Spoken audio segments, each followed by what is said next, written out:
dari persoalan apapun dalam hidupnya.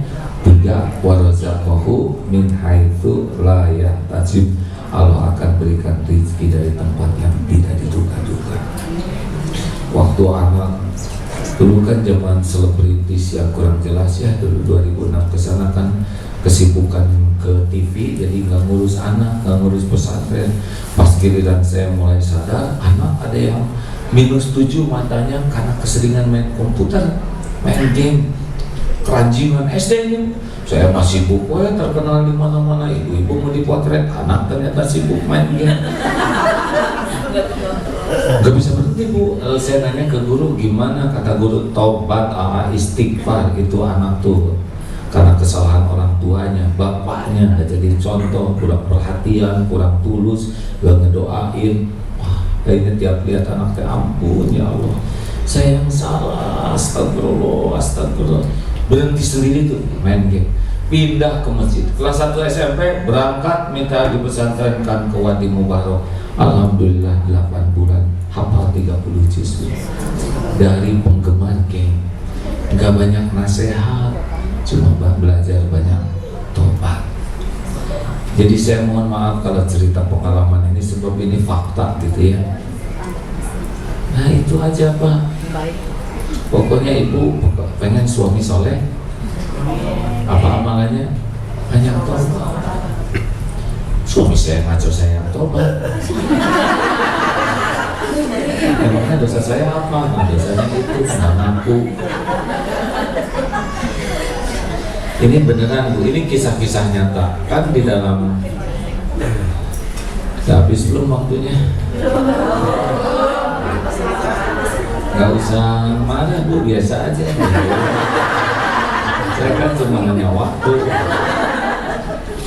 Ini ada ibu-ibu suaminya tuh pemarah sekali, emosional, dan kalau udah marah tuh nggak bagus, suka segera ditendang, dibanting barang-barang, terus pergi 3 hari. Hari ketiga pasti datang. Nah tapi kali ini dia marah, pergi juga tuh malam-malam, hanya 15 menit, balik lagi. Itu di mobil tuh balik lagi ke kamar lagi, bukan mau berseri ngambek, tapi dia nungguin istrinya selesai sholat. Bu, maafkan saya bu, tadi saya omongannya nggak bagus, ini tumben sekali ya. Tapi selesai, ya Pak saya salah, saya juga minta maaf, damai lah. Terus ngomong menjelang tidurnya, bu, kamu ngamalin apa? Saya kan nggak biasa-biasanya minta maaf deh. Biasanya saya pergi lamanya, kok jadi balik di jalan tuh ujung-ujung tenang dan pengen pulang. Kamu ngamalin apa sih? Saya dapat ilmu Pak, kalau kita dapat kepahitan, banyak tobat saja. Saya sholat sunnah 2 rakaat, kemudian saya minta ampun. Ya Allah ampuni saya, belum jadi istri yang baik, belum bisa jadi istri yang sabar, saya masih emosional, kata-kata saya buruk, saya ngaku aja Pak. Hati saya jadi tenang, hilang marah. Pantesan saya juga di jalan jadi tenang, saya jadi minta maaf gitu. Makanya bu, kalau suami ngambek sholat minta ampun, tapi jangan keras-keras istighfarnya. Astagfirullah. Bapak juga gitu Pak. Pak. Jangan suka marah-marah sama istri ya Pak ya. Pak. Wanita tuh dibuat dari tulang rusuk yang bengkok. Paham Pak? Kalau dikerasin, parah, dibiarin, tetap bengkok. Jadi ke istri itu Pak, 1 disabarin, 2 didoain, 3 disolatin. Bukan jenazahnya, apa yang salah Pak? Mengerti Pak? Mengerti tidak? Hati-hati. Jangan suka marah-marah sama wanita, sama istri ya Pak ya. Ingat omongan saya ini baik-baik, karena wanita emang kayak gitu ya. Suka nggak jelas. Bu, ibu, kalau ibu dikejar anjing mau gimana? Dengerin Pak ya. Kalau ibu dan anjing lari, cepetan mana?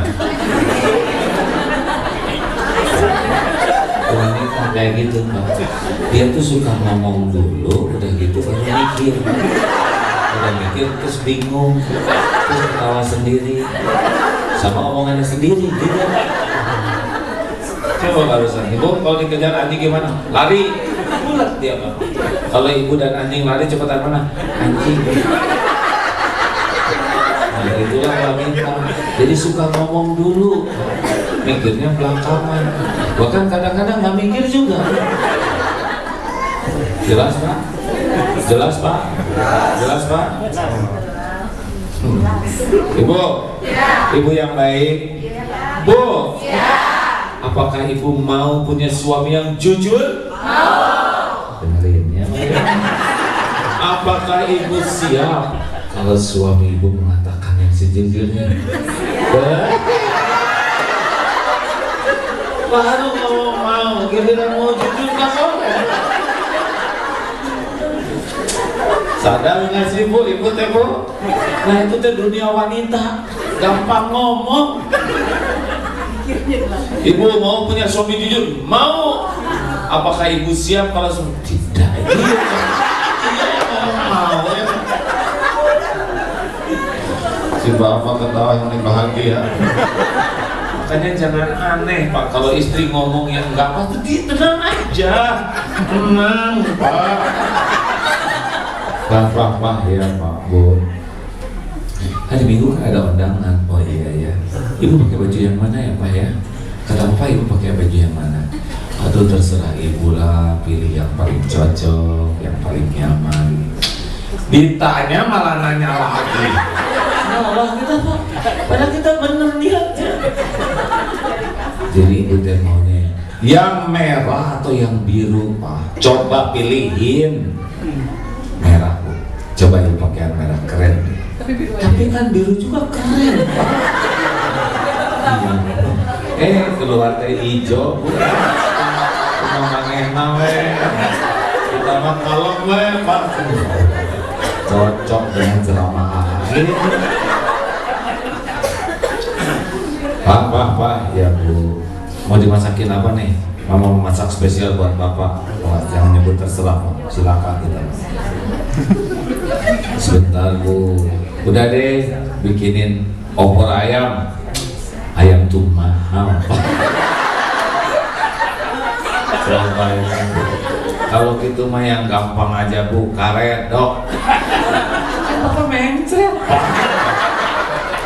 Bu, daripada jadi masalah, udah beli atulah di warteg, di nasi padang yang gampang. Ngomong aja masakan mama nggak enak ya. Salah terus istighfar Bapak, istighfar. Itu teh buah dari dosa. Apalagi kondangan, jaga pandangan Pak. Iya Bu, ini juga lagi dijaga. Semua orang dandan, tapi yang halal cuma saya sendiri loh Pak. Iya Bu, saya juga ngerti. Tapi kenapa Bapak ngeliatin perempuan itu terus? Nggak sengaja.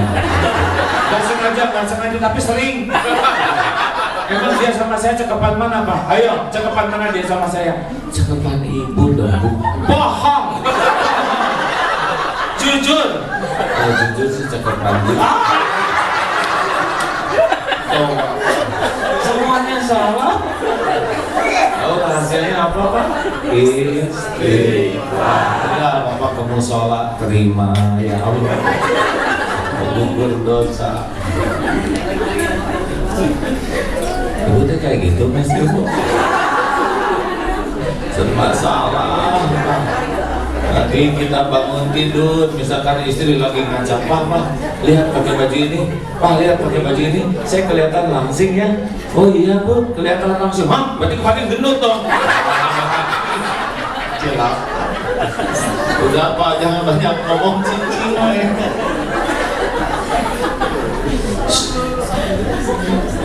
Bayangin Bu, gimana perasaan suami, semuanya salah. Kenapa sih Ibu ketawanya menjiwai? Dan mau piknik juga pasti salah aja Pak. Pak, liburan yuk kita kemana? Ayo kita ke puncak, puncak macet, dingin, bisa bengek di jalan. Atau kita sekali-kali ke kebun binatang, mau banyak orang kayak cendol kita di sana. Atau kemana Bu, ke pantai, wah sekarang banyak binatang beracun. Pak itu gimana? Udahlah ibu masak aja di rumah. Dasar suami nggak modal.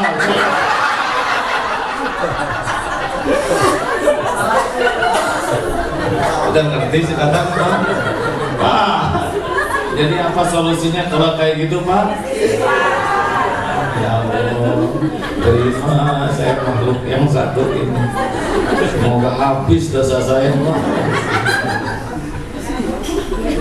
Bu, Ibu, jangan gitu-gitu amat atuh, ini pusing suami teh. Dah istighfar ya. 4, keberapa sekarang? 3, jauhi maksiat. Karena tiap kali kita berbuat dosa dan maksiat itu benar-benar membuat kita terhijab, terhalang dari pertolongan Allah. Ingat itu baik-baik ya. Handphone tuh kalau nggak tuh bisa jadi maksiat tuh ya. Ibu jangan terus-terusan megang handphone kalau lagi nggak perlu amat. Kalau mau nyatet pakai, mau ngerekam pakai, penting. Tapi nggak harus nempel aja handphone tuh. Kalau dengan suami gimana Pak? Apa kabar di kantor gimana? Terus tangan ke sini. Sampai ada suami yang melihat, nanya kan ke Ustadz, apalah ya amalan istri saya, kok wajahnya bercahaya terus. Bahkan ketika ditutup selimut juga ada bercahaya.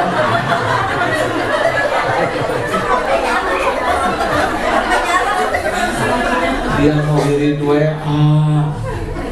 Bu, udahlah ya, jangan semuanya.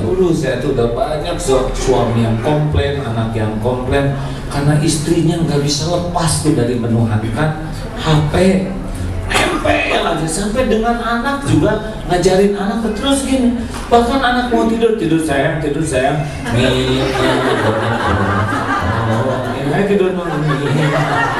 Terus aja gitu, dan anaknya nggak tidur. Kenapa kamu nggak tidur aja? Ibu udah 3 kali nih napok. Ibunya gagal fokus. Saya ini Asep Bu, bukan Nina. Anak laki namanya Asep Tatang, lagunya Nina, nggak nyambung hari ini.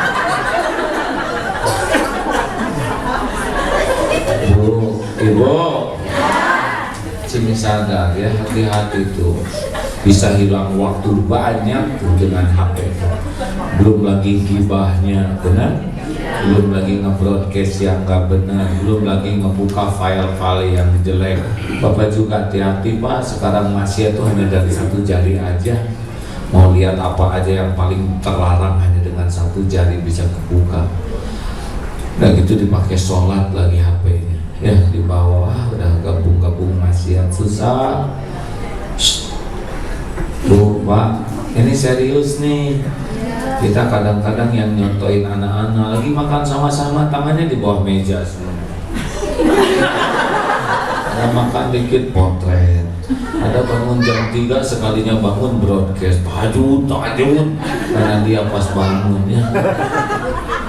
Ada sekalinya sahur Senin Kemis, selamat berbuka. Ngomong ke sahur sekali. Pamer terus pergi umroh pada nyicil, baru juga tawaf, langsung kami sedang khusyuk dalam tawaf saudara. Terus ini udah dimaksiatan semua kalau nggak hati-hati, benar?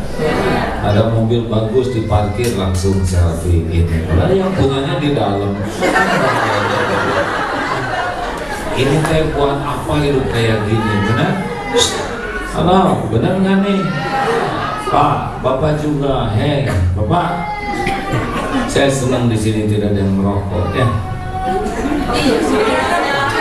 Berhenti Pak, kalau yang merokok itu bisa jadi dosa. Kalau barang itu bagus dipuji oleh Allah. Madu menyehatkan badan, metabolisme tubuh menjadi prima, sumber energi. Madu antibakteri, obat segala penyakit. Madu obat awet muda, bagus. Dipuji terus. Habatus sauda, jintan hitam, obat segala penyakit. Sunnah Rasul, antioksidan yang kuat, bagus. Rokok menyebabkan kanker, serangan jantung, impoten, gangguan kehamilan dan janin. Makhluk apa itu? Makanya ngerokok mah nggak asa aneh. Sedot, kayak kurang kerjaan. Dan wajah perokok tuh nggak ada yang ceria.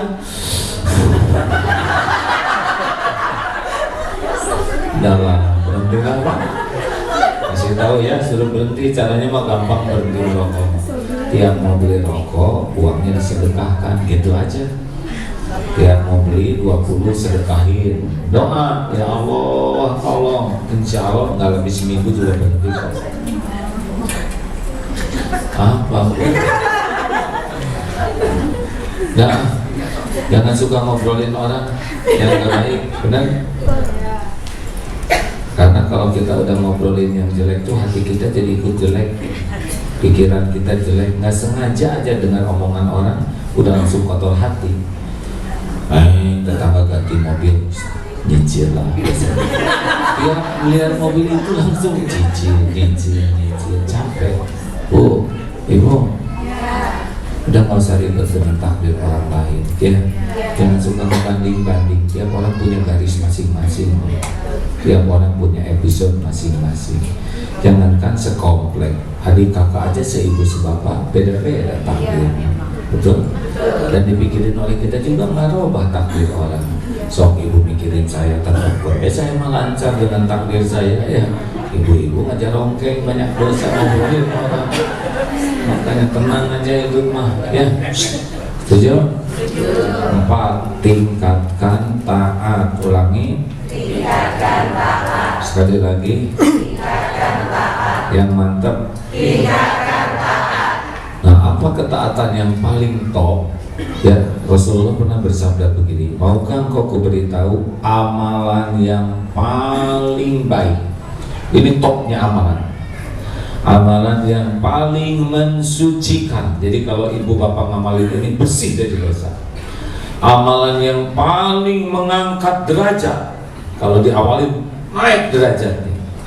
Amalan yang lebih baik daripada menafkahkan emas dan perak, kekayaan. Amalan yang lebih baik daripada bertempur, membunuh, terbunuh di jalan Allah. Oh, udah topnya ya. Terbaik, mensucikan, mengangkat derajat, lebih baik dari menafkahkan segala-galanya, lebih baik dari jihad, terbunuh-bunuh di jalan Allah. Tahukah kau apakah itu? Zikrullah Ta'ala. Zikir ternyata. Karena inilah inti dari semua perintah Allah adalah ingat ke Allah. Zikrullah itu ingat kepada Allah. Makanya kalau ibu bapak pengen tahu, fadkuruni adkurkum, maka ingatlah padaku menurut Allah yang maha baik, aku ingat padamu. Kalau kita ingat ke Allah, Allah pasti tahu. Allah ingat ke kita, hati dibikin tenang, pikiran dibikin jernih, ide dikasih, gagasan diilhamkan. Kita ketemu dengan orang yang jadi solusi, diatur. Kita malas, disemangatin oleh Allah. Kita mau berbuat maksiat, digagalkan oleh Allah, dijaga. Ini barokah dari zikrullah.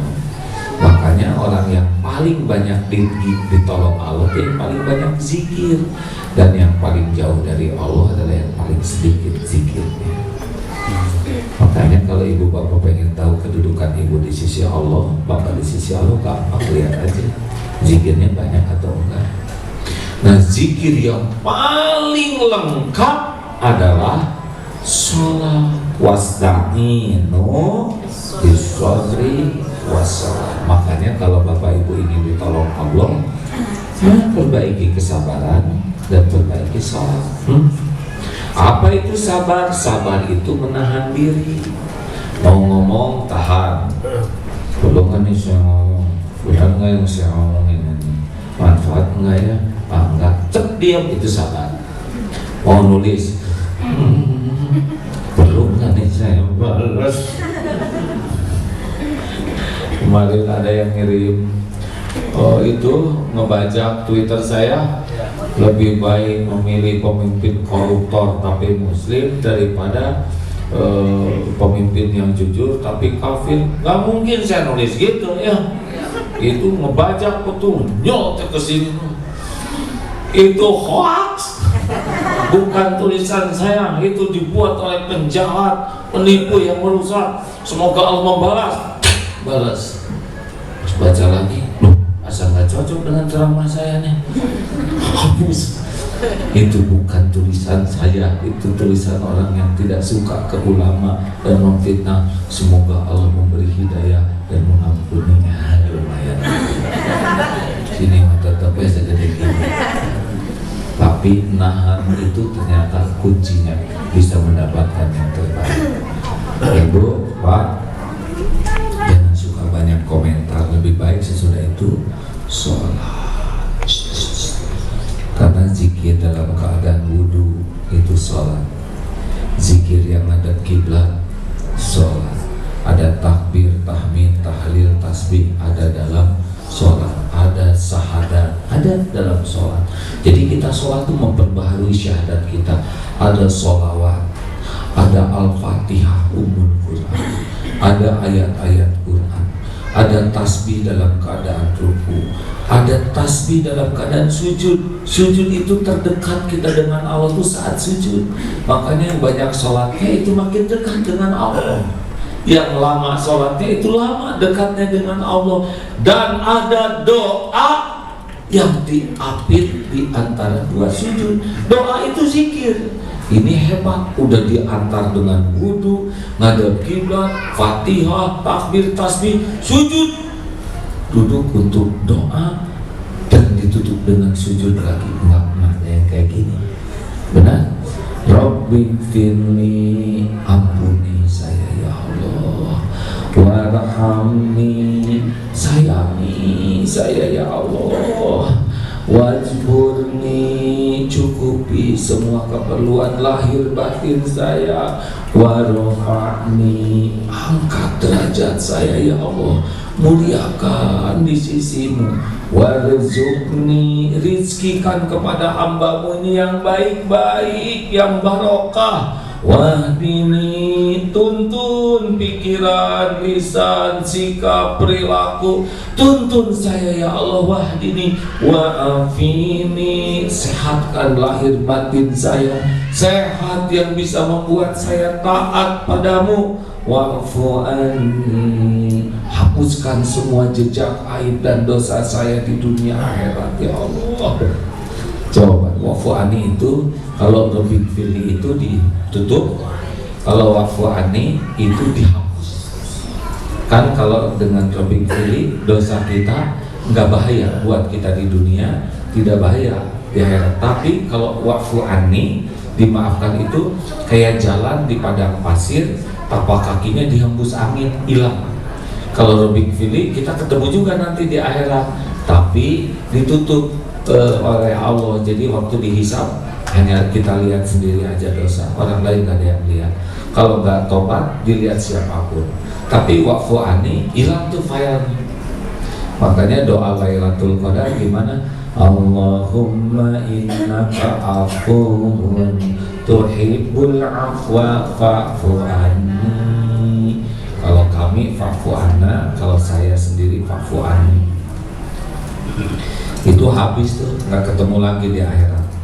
Itu adanya dalam sholat. Makanya Bu, sudahlah, nggak usah rela, dikit-dikit sholat aja. Pusing-pusing, jengkel-jengkel, suami jengkelin, sholat ya Allah. Titip suami saya kurang iman, kurang ilmu agamanya, kurang amalnya, terutama kurang ajar ya. Jangan gitu. Tolong ya Allah, tolong. Engkau tahu suami saya di mana, lagi apa. Jaga jangan sampai berbuat dosa dan maksiat. Wahai Allah, Engkau penguasa suami saya, lahir batinnya dalam genggaman-Mu, jangan sampai tergelincir. Allah lihat nggak? Allah lihat nggak ibu lagi sholat? Dengar nggak? Suka nggak? Bandingkan dengan yang nge-WA Pak gimana? Kirim fotonya. Itu kan foto yang kemarin, Pak. Stres. Dilacak tempatnya. Kok di sana? Gak menyelesaikan masalah. Mendingan sholat. Kalau sholat nggak jamin ditolong. Mungkin suami mau tergelincir, dibuat aja. Dia mau ke diskotik yang sekitar jam 2-an, tiba-tiba ke masjid jadi itikaf, nggak jadi ke sini. Kita doain. Ada suami yang wah malas sekali pengajian, istrinya yang bisa sholat aja. Pak, ini hujan nih, saya mau ke pengajian, anterin ya. Bentar aja Pak. Ya datang, nggak mau si bapak ke pengajian. Saya di mobil aja ya Bu ya. Ya pas parkirnya di depan speaker. Aduh.